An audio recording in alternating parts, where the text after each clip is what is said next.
Quero convidá-los a abrir a palavra do nosso Deus, no texto que iremos meditar nesse momento, carta de Paulo aos Filipenses, seu primeiro capítulo. Faremos a leitura dos versículos de 3 a 11.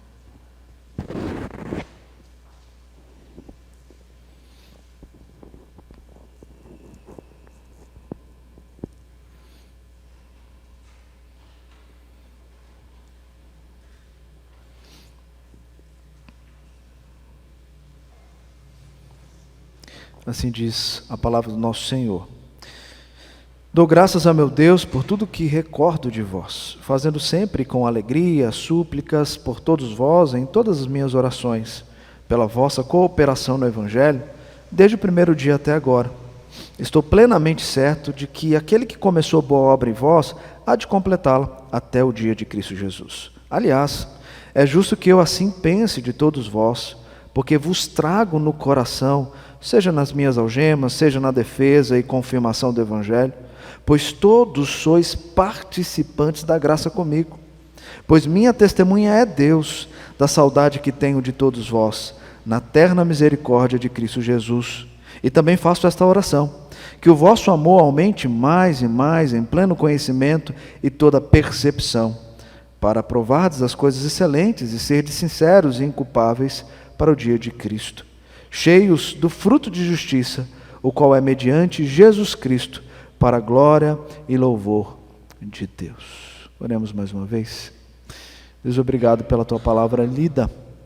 Nossa oração é para pedir que o Senhor use o Teu servo na ministração da mesma, para a edificação do Teu povo, e que saiamos daqui com o coração reanimado, através da Tua palavra, e pela ação do Espírito Santo, aplicando essas verdades em nós. Em nome de Jesus. Amém. Vamos começar com as nossas crianças. Crianças, eu quero começar conversando um pouquinho com vocês. Eu quero pedir para que vocês, antes de fazer um desenho, vocês pensem em um amigo que você sabe que ele precisa da sua ajuda. Pense nesse amigo ou nessa amiga que você sabe que precisa da sua ajuda. Pensou? Agora você vai pedir para sua mãe ou para o seu pai uma maneira de você fazer um contato com ele ou com ela. Não agora, depois do culto ou amanhã. Você vai ligar ou você vai gravar um áudio no WhatsApp, né, para poder mandar para ele. Falar para ele ou para ela o quanto é importante para você. E o quanto você pode se colocar à disposição para ajudá-la. Tá? E você também vai orar por essa pessoa. Agora, se você não conseguiu pensar em ninguém, peça o seu pai ou sua mãe para falar de alguém que eles conhecem, que você pode ajudar, orando por ela e fazendo tudo isso que a gente colocou aqui. E agora eu quero pedir um pouco da criatividade de vocês. O que vocês vão colocar aí no desenho de vocês? Vocês pensaram na pessoa e pensaram como vocês vão fazer? Agora pense em uma maneira mais efetiva de vocês ajudarem essa pessoa. Então eu pensei em uma pessoa e eu sei que ela precisa da minha ajuda. Como eu vou fazer isso? Pense em como você vai fazer e você vai trazer esse pensamento para o seu papel. Tá? Então o desenho é esse. Eu preciso ajudar essa pessoa que eu pensei. Como eu posso ajudar? E aí você coloca no seu desenho. Pais e mães, prestem atenção no desenho dos seus filhos. Esses desenhos que você pede para a criatividade deles serem exercidas, revelam muito para nós, de coisas que às vezes a gente nem imagina. Então, preste atenção no resultado desse desenho, tá bom? E isso tem alguma coisa a ver com o sermão? Terá. Depois a gente vai entender isso melhor, tá? E para nós, né, adultos, nós vamos começar pensando um pouquinho sobre as boas lembranças. As boas lembranças. Tenta também fazer um exercício e trazer à sua memória aqueles momentos marcantes, momentos felizes e alegres. Tente trazer isso agora. Se você fizesse o seu TBT agora, de uma lembrança marcante, qual seria qual iria para o seu Instagram, para o seu Facebook. Pense nela. E eu quero pedir para que você pense nisso, mas agora eu quero que você tenta visualizar dentro dessa memória qual dela de fato apresenta a Cristo, a sua graça redentora, misericordiosa, providenciadora. O que você consegue dentro dessa lembrança olhar e ver um Cristo agindo nesse momento marcante da sua vida? Por que isso? Porque as boas lembranças, elas têm que ser lembranças com aquele que é a nossa esperança, não é mesmo? As boas lembranças têm que apontar para aquilo que traz uma alegria, não passageira, mas uma alegria eterna. Porque a viagem que você fez, e foi bela, e foi bem legal, marcante, ela foi marcante, mas você só vai conseguir lembrar dela em alguns momentos. E talvez essa lembrança não transforme você como uma lembrança da sua vivência com o Senhor, ou de um momento que você teve com o Senhor. Porque com o Senhor, a mudança, a transformação, o coração não continua o mesmo, a emoção não parte apenas de um estado, de algo que você viu, mas essa emoção parte de um resultado daquilo que o Senhor fez em seu coração. Então isso é muito importante. E nós sabemos que essas boas lembranças trazem de fato alegria para o nosso coração. Nós vemos diversos filmes, e alguns desses filmes com momentos marcantes em que a pessoa tem necessitado naquele momento de uma esperança, de algo a mais, e aí geralmente em alguns filmes são colocados aí aqueles momentos da pessoa para que ela lembre e para que ela tenha coragem. Eu gosto muito do Rocky Balboa. Espero que no podcast da mocidade saia algum do Rocky Balboa. Se vocês não assistiram, vocês precisam assistir. É muito bom. E Rocky Balboa, em algumas das suas lutas, isso acontece. Eu lembro do Rocky Balboa 6, em que ele está ali, quase entregue no ringue, com o seu oponente vencendo, com os golpes, e ele então tem uma lembrança, diversas fases do casamento, do nascimento do filho, e aquilo reanima ele, e Sylvester Stallone sai com aquela força a mais que ele precisava para conseguir lutar com o seu oponente. Ele não ganha a luta, mas consegue equilibrar a luta. Então as boas lembranças são importantes para nós. Mas saiba que as boas lembranças, elas precisam ser com o Senhor. Fazendo um silogismo rápido, se nós entendemos que as boas lembranças têm essa força motivadora, e a vida só tem sentido no plano de redenção, logo, precisamos buscar as boas lembranças ligadas às coisas do reino. Paulo fez isso. E nós vamos ver aqui, nesses versículos, que ele ora por essa amada igreja, uma importante igreja. E nós vamos aprender nessa oração 4 coisas valorosas para uma igreja que faz a diferença. Só relembrando um pouco do contexto, que trabalhamos bastante no sermão passado, a igreja de Filipos é uma igreja que foi plantada pelo apóstolo Paulo em sua segunda viagem missionária, que a princípio tinha o objetivo de ir para a Ásia. No entanto, enquanto eles estavam caminhando em uma determinada região, eles pararam, e ali em sonho, o apóstolo Paulo viu um varão macedônio falando com ele para ele passar a Macedônia, e ele então entende que o Senhor estava direcionando, o Espírito Santo estava direcionando ele para a Macedônia, e ele então vai para lá e encontra uma cidade que era para ele uma cidade mais estratégica para a propagação do Evangelho. Cidade essa, a cidade de Filipos. Ele chega ali e encontra Lídia com um grupo de pessoas reunido em casa orando, mas ainda não havia uma conversão genuína. Eles tinham os princípios judaicos, mas ainda não tinham uma transformação. Paulo prega o Evangelho, o texto diz que Deus vai e abre o coração, de Lídia, e não só ela, mas todos que estavam em sua casa também são convertidos. Depois nós temos possivelmente a conversão também daquela jovem possessa, e também a conversão do carcereiro, que foi uma conversão diferente, marcante na vida do apóstolo Paulo e também daquele homem e de toda a sua casa. Nós estamos diante de uma carta. Como nós falamos no sermão anterior, toda carta ela tem uma estrutura, e essa carta aqui segue essa estrutura, a estrutura da época, que começa com um prefácio, saudação, depois com uma oração, com ações de graças. E se você olhar todas as cartas do apóstolo Paulo, apenas duas que não acontece essa sequência, que é a carta aos Gálatas e a carta a Tito. Começa com prefácio, mas não vem com a sequência de ações de graça. Mas aqui sim. E aqui nós vamos aprender que com essa oração, Paulo está mostrando uma igreja que marcou o coração dele de forma incomparável. E como nós, como sendo igrejas de Cristo, podemos também ser uma igreja incomparável, uma igreja de fato influenciadora, diferente nesse mundo caído em que estamos. Qual é o papel dessa igreja? Qual é o papel da nossa igreja? Como nós devemos ser? Como nós devemos viver? E é isso que Paulo vai nos ensinar aqui. De forma rápida, eu quero fazer um breve resumo e depois trazer os 4 pontos essenciais.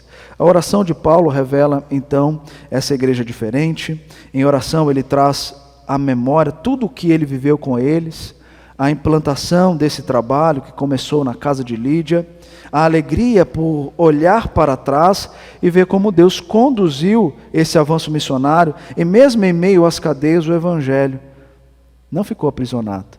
Foi em cadeias que houve uma grande conversão, a conversão do carcereiro. Uma igreja que foi parceira do ministério do apóstolo, desde o dia que ele saiu até naquele momento em que ele está escrevendo a carta, preso em Roma. Uma igreja que supria a Paulo não somente em oração, mas também financeiramente.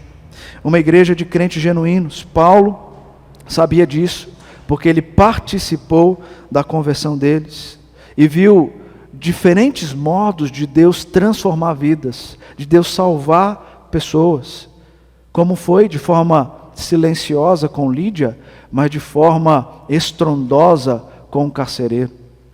Maneiras que Deus usa para salvar o seu povo, para transformar o seu povo para ser igreja.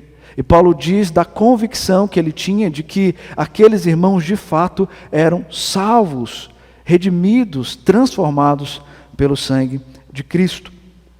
E essa relação que o apóstolo Paulo tinha com essa igreja era tão marcante que ele diz aqui que ele leva no coração a cada avanço missionário, em cada prisão que ele teve depois de passar por Filipos, todos eles.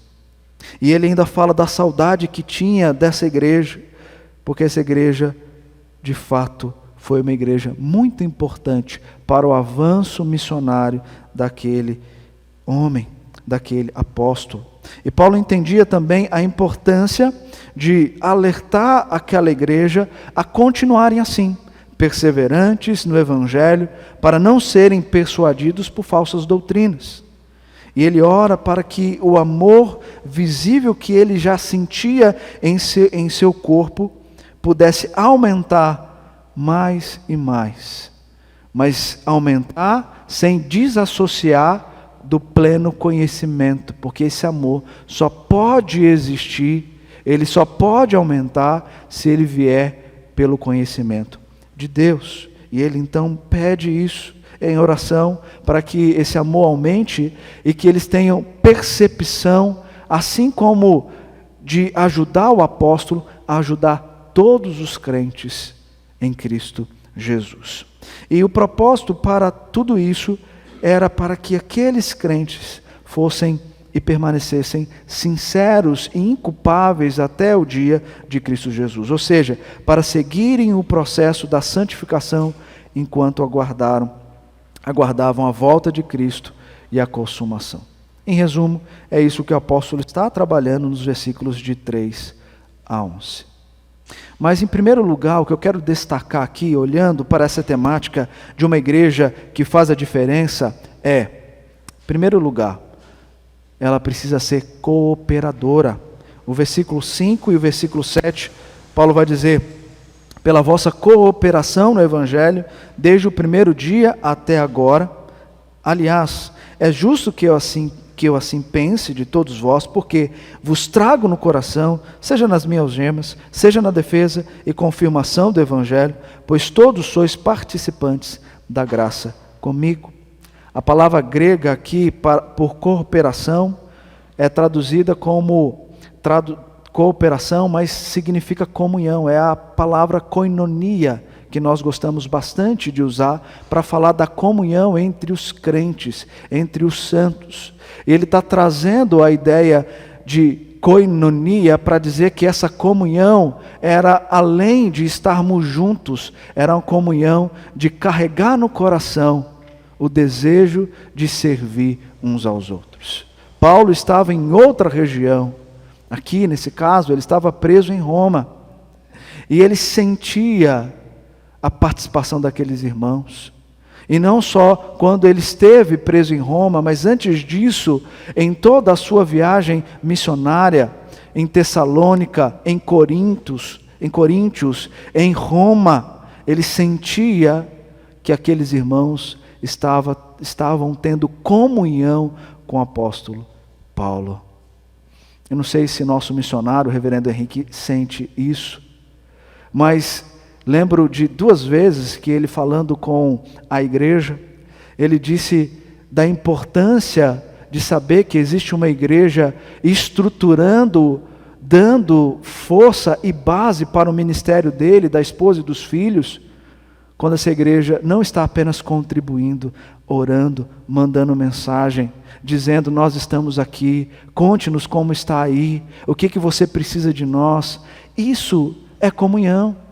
A comunhão não é somente um encontro de irmãos para desfrutar de um momento alegre e feliz. A comunhão é: nós estamos prontos para, como igreja, fazer o serviço do Senhor em comunhão para a glória do nosso Deus e Pai.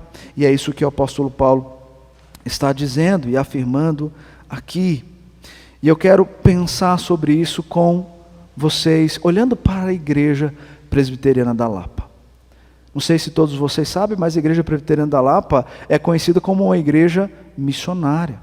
Uma igreja que plantou várias outras igrejas aqui em São Paulo. A última nossa é a Igreja Presbiteriana da Barra Funda, com o nosso irmão Mauro Maisten e reverendo Jonatas. E essa igreja é uma igreja missionária também, não só na plantação, mas no sustento de vários outros missionários. Nós temos um missionário nosso aqui, reverendo Henrique, e tantos outros que a igreja sustenta, que a igreja ajuda, e isso é bom. Mas nós precisamos entender algo a mais. E por que nós precisamos entender algo a mais? A igreja da Lapa está crescendo? Está. E nós estamos muito alegres por isso, não é, reverendo Sérgio? Muito alegres. Todo domingo gente nova tem chegado, tem desejado estar conosco. Isso é muito bom. Mas isso tem que trazer um alerta para os que já estão aqui. Deus está fazendo uma grande obra em trazer pessoas, mas não é para a gente ficar sentado no banco, não. É para nós nos levantarmos como igreja e plantarmos novos trabalhos. Nós estamos sem congregação hoje. E o que nós estamos esperando como igreja para orar, interceder, buscar locais e estratégia e dizer: igreja, eu estou pronto, me chama, eu quero ir lá começar um novo trabalho, para honrar o Senhor. Igreja, ela não pode se acomodar com números, mas os números têm que apontar para uma igreja que está buscando o dinamismo de servir o reino da melhor forma possível. E essa igreja tem pensado nisso. Nós do conselho temos orado por isso, para Deus nos dar um local e nos dar estratégia para desenvolvermos esse trabalho e começarmos então a ver uma nova igreja nascendo. E nós temos que orar também, não apenas pelos missionários que nós temos, mas para que Deus traga mais missionários, para essa igreja ajudar mais missionários. Tantos missionários que estão precisando, pessoas que estão com dificuldade, inclusive nessa pandemia, porque outras igrejas que sustentavam o ministério tiveram dificuldades e tiveram que parar de sustentar o missionário. E nós que temos tido a graça de ter Deus abençoando financeiramente, nós precisamos olhar para esses missionários e ajudar mais esses missionários. Essa igreja, ela tem que continuar esse legado, mas fazendo muito mais, porque Deus nos chamou com esse propósito. Afinal, é esse o lema que nós carregamos em nosso banner, de uma igreja viva, uma igreja que prega o Evangelho, uma igreja que faz diferença aonde nós estamos, ou aonde nós vamos com os nossos missionários. Mas também entender que Deus levanta homens, mulheres para essa obra missionária. Mas nós temos também uma responsabilidade. E a nossa responsabilidade é também se dispor para essa obra. Quando nós olhamos para os evangelhos e vemos a ordem de Cristo ali descrita para fazer discípulo, para pregar o evangelho, não é orando para que Deus levante no meio de nós pessoas para essa finalidade. Não. É para que todos venham a cumprir com essa missão, porque foi dada não para o pastor Robert, não para os seminaristas, não para os missionários, não para os pastores dessa igreja, mas para todo o povo que foi redimido, transformado pelo sangue de Cristo. Por isso que tanto nós temos falado sobre isso, porque a igreja precisa se despertar e ir além do que participar de um culto. Nós precisamos fazer com que a nossa vida seja um culto, e essa vida sendo culto, ela não é apenas se trancando no quarto e tendo seu momento a sós com Deus, mas é compartilhando da mensagem com todos aqueles que nós passamos a caminhar, a estar ao lado. Quantos amigos não crentes que você tem no seu trabalho, na sua faculdade? Você tem testemunhado para eles? Deus te chamou para isso. Olhe para esses como campo missionário, seu campo missionário, e pregue o evangelho para eles, através dos relacionamentos, através do discipulado, através do aconselhamento. Pastor, eu não sei. Vamos junto, vamos aprender. Mas Deus chamou toda a igreja para essa missão. Então, uma igreja que faz diferença, em primeiro lugar, ela é cooperadora. Em segundo lugar, Paulo vai mostrar que essa igreja, ela precisa estar composta de eleitos, salvos e convictos da salvação. No verso 6 ele diz: estou plenamente certo que aquele que começou a boa obra em vós há de completá-la até o dia de Cristo Jesus. Paulo está convicto, até porque ele foi participante de algumas conversões. E ele entende que aqueles irmãos de fato tiveram uma genuína transformação, e que eles estavam caminhando com a certeza de que aquela salvação era para a eternidade. Não era algo que seria perdido, mas era algo permanente, e é permanente na vida daqueles que são transformados por Cristo Jesus. É assim que nós entendemos, é assim que a Escritura ensina, é assim que é a nossa teologia.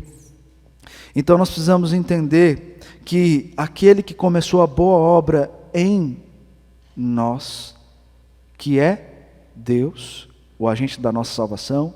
Lembra que Paulo fala lá em Efésios, quando ele diz: bendito Deus e Pai, que tem nas mansões celestiais as bênçãos em Cristo Jesus, aquele que veio e trouxe essas bênçãos para na cruz entregá-las àqueles que o Espírito Santo passa a habitar e a aplicar essa obra de salvação.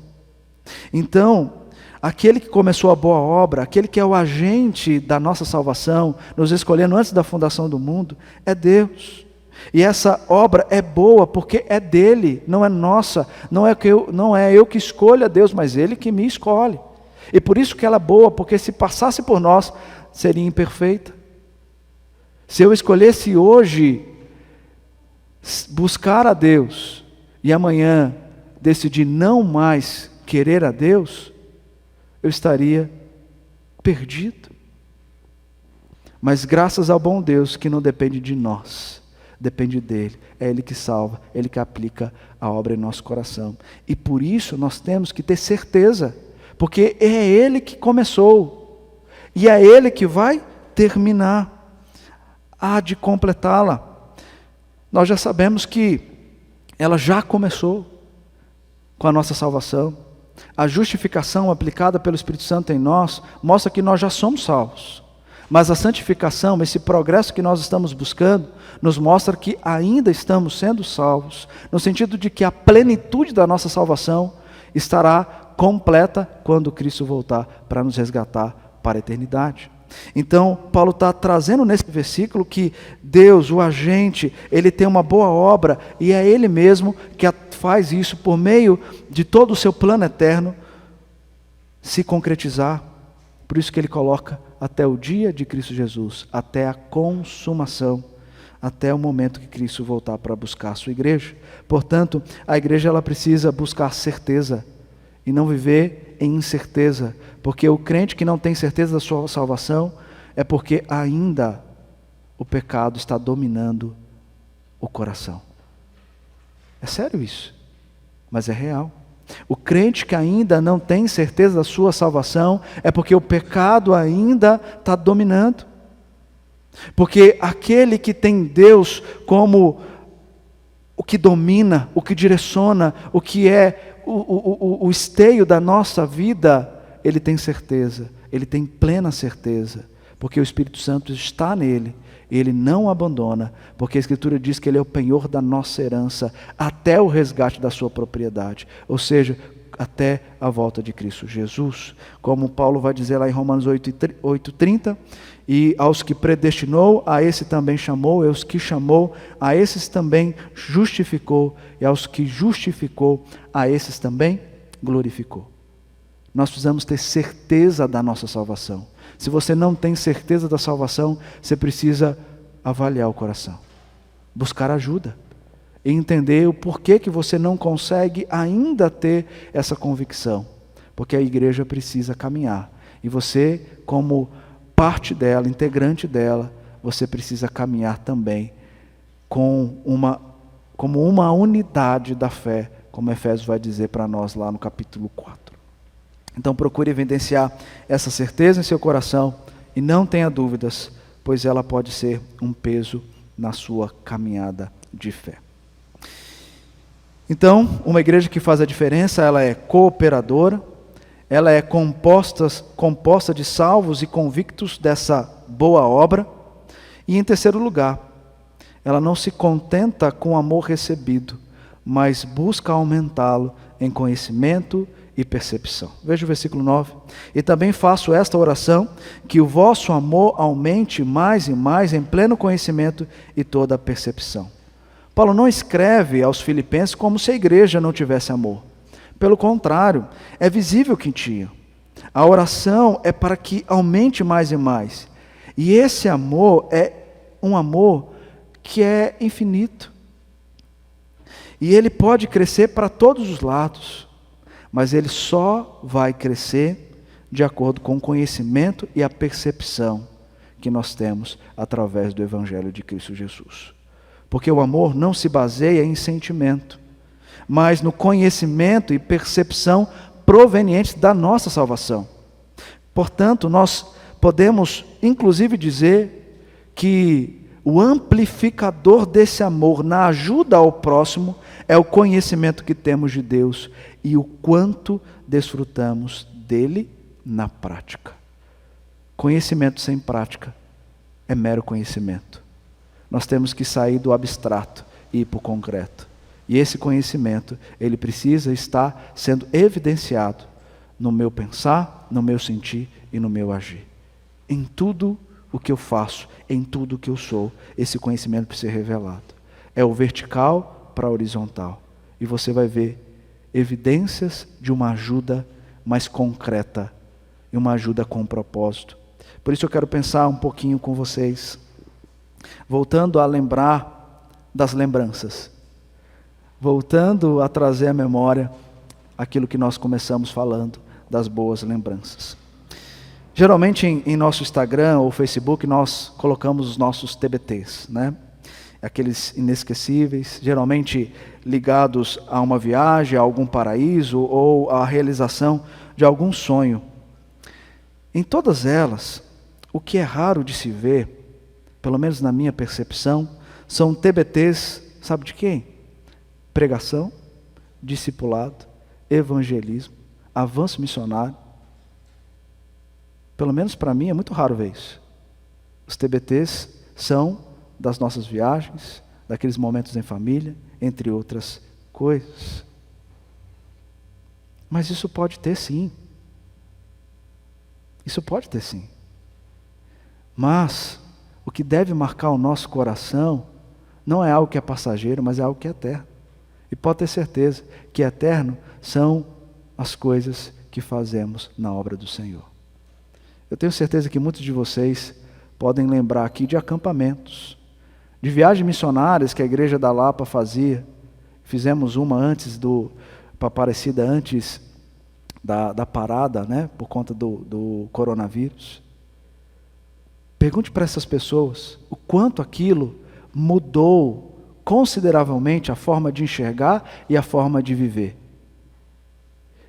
Esses TBTs, de fato, transformam muito mais do que uma viagem que nós vamos e logo passa.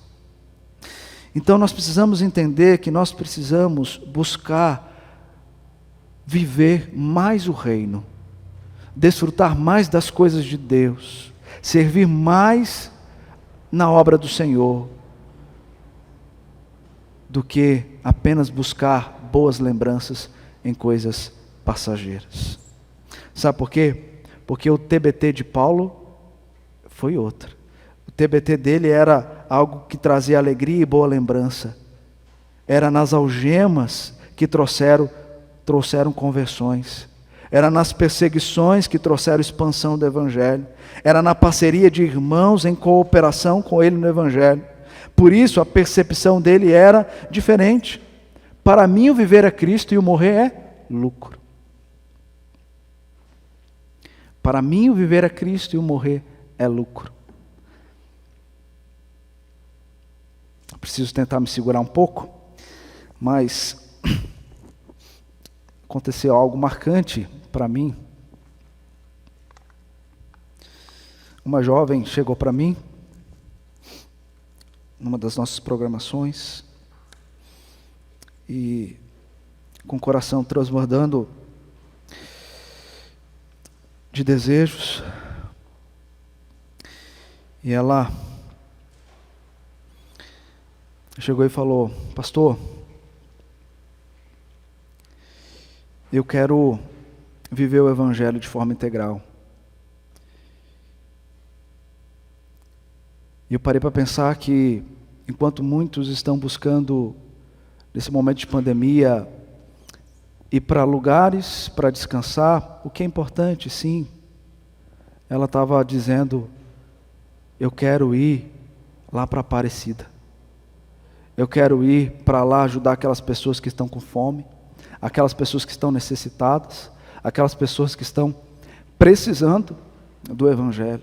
E não é vírus que vai me segurar, porque para mim é Cristo que importa, é o Evangelho que importa. E eu entendi a responsabilidade do meu chamado. E tenho certeza que para ela o viver é Cristo e o morrer é lucro. John Piper, em seu livro Coronavírus e Cristo, em seu último capítulo, denominado Deus nos chamou a fazer boas obras em meio ao perigo, ele traz essa importante consideração. Ele vai citar 1 Pedro 2,12, depois 1 Pedro 4,19, dizendo ali no 4,19, os que sofrem segundo a vontade de Deus, entrega a sua alma ao fiel Criador na prática do bem. Ele depois vai concluir: Não deixe a possibilidade ou a realidade de sofrer impedi-lo de fazer boas obras. Também ele destaca que Cristo é magnificado através da bondade arriscada. Ele vai citar, inclusive, o texto aqui de Paulo em Filipenses, capítulo 1, versículo 20, quando Paulo vai dizer: minha ardente expectativa e esperança é que Cristo será engrandecido no meu corpo, quer pela vida, quer pela morte. E vai concluir: um dos propósitos de Deus no coronavírus é que seu povo mate a autopiedade e o medo e se dedique às boas obras na presença do perigo. Os cristãos se inclinam para a necessidade, não para o conforto, em direção ao amor, não à segurança. É assim que nosso Salvador é, e foi para isso que ele morreu. Nós podemos estar aprisionados por conta do vírus, mas o Evangelho não. Podemos ser acometidos pelo vírus, mas a obra missionária e assistência aos que estão perecendo, porque não tem um prato de comida em casa, porque não tem um alimento sólido que é Cristo, não pode parar. E Deus é glorificado pelos soldados que saem para a luta, ao invés de se esconder em suas trincheiras ou acampamentos. Deus nos chamou não para ficarmos escondidos em nossas casas, mas sair pregando o Evangelho, lógico, com todo o cuidado, mas Deus nos chamou para isso. E John Piper ainda vai citar as duas grandes pragas que atingiram o Império Romano em 165 e 251 depois de Cristo. E enquanto um terço do império estava morrendo, doente, por conta das doenças que acometeram aquele local, os médicos fizeram o quê? Os médicos fugiram para o interior, fugiram para as suas terras rurais. E o que os cristãos fizeram? Ficaram. Os cristãos ficaram porque entendiam que eles tinham duas coisas: o Evangelho para o arrependimento, o Evangelho para a esperança. Eles precisavam ficar e cuidar daqueles doentes, seja ceifando as próprias vidas, mas eles entenderam a obrigação que tinham. E hoje, diante da pandemia, os médicos estão ficando, mas os crentes estão sumindo, com medo de assumir a obrigação de ir e pregar o Evangelho. Eu rogo a Deus para que tenhamos essa percepção de que somos e para que fomos chamados. E não é um vírus que tem que impedir o Evangelho, mas é a certeza de que o Senhor nos chamou para uma guerra. E nós, como soldados dessa guerra, vamos encarar, seja para pegar o vírus, seja para morrer, mas com a convicção que para nós o morrer é Cristo e o viver, porque para nós o morrer é Cristo e o viver, para nós o viver é Cristo e o morrer é lucro. O viver é Cristo e o morrer é lucro. O grupo de jovens, no próximo sábado, está indo para Aparecida. Nós vamos lá ajudar o reverendo Jair, que está ali começando um trabalho muito difícil. Vocês sabem como é a Aparecida, é uma região totalmente católica, mas que por conta da pandemia a miséria assolou de uma forma mais severa. E a basílica lá não tem ajudado. E agora Deus abriu essa porta, escancarou essa porta. E o reverendo Jair está lá com 500 cestas. E ele disse para nós que ele consegue, num final de semana, apenas entregar 15, no máximo 15 cestas. E ele então chamou a igreja da Lapa para ajudar. E nós vamos lá, ajudar aquele irmão. E ele, a sua previsão é que nós conseguiremos, no sábado, apenas entregar 30 cestas, de 500 que ainda estão lá para serem entregues. Porque não é só entregar, nós entregamos e falamos do amor de Jesus. E eu olho para isso, eu vejo, olha a oportunidade que Deus está nos dando por meio do vírus. Os crentes podem ir lá fazer o que os católicos não estão fazendo. Nós podemos ir lá ajudar e pregar e anunciar. E o Rodrigo compartilhou conosco num podcast que vai sair, inclusive aconselho vocês a ouvirem, que é justamente desse livro do John Piper, Coronavírus e Cristo, pela nossa mocidade. Ele compartilhou conosco a experiência dele lá junto com a Camila, que é o pai da Camila, o reverendo Jair, de ver que as pessoas estão sedentas, não apenas com prato de comida, mas também com o alimento sólido que é Cristo Jesus. Então nós precisamos fazer isso.